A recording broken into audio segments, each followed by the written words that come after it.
The job as a chef here in Antarctica is incredibly important because you are responsible for obviously feeding people and keeping their nutrition well and balanced. My job differs very much from your average farm manager's role.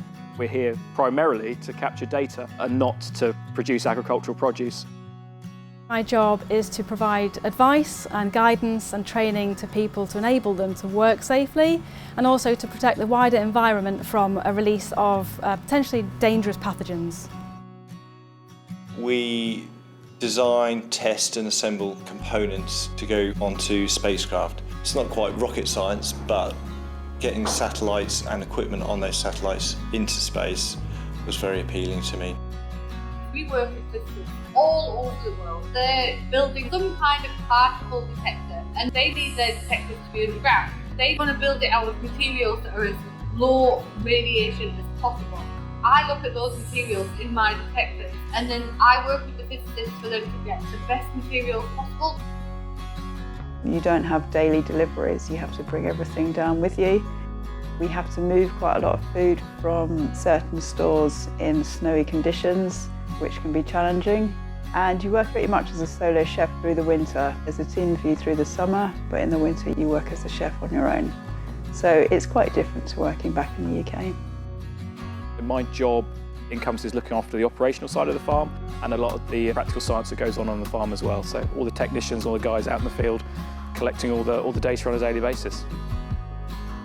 So the Health, Safety and Biosafety team at the Institute play a critical role in distilling the legislation that sits behind health and safety requirements and also the biosafety requirements into workable procedures and advice and training and instruction for the workforce here. So we make sure that the client has got a suitable, safe and certified environment to do their testing. This includes the big chambers where we will supply the clean room and operate the chamber for them. We get a lot of incredible experiences out in the field. We get to go on co-pilot flights across Antarctica to places like Fossil Bluff. There's times when it's tiring, it's hot, it's physically quite demanding working on the ground, and it can be very mentally demanding, but there's not many jobs where you get to work with such an amazing range of people, and they're so generous with their knowledge and all of the work that we do. One of my favourite projects has been supporting a company who assembled, built and tested a satellite communication device which has now ended up on the International Space Station.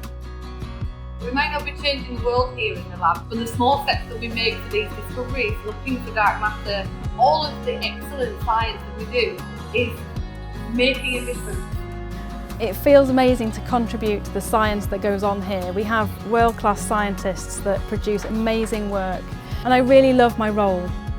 We're not going to save the world here on our own, but we feed a huge amount of information into that debate and link up with other researchers around the world, and we're a key part of the jigsaw.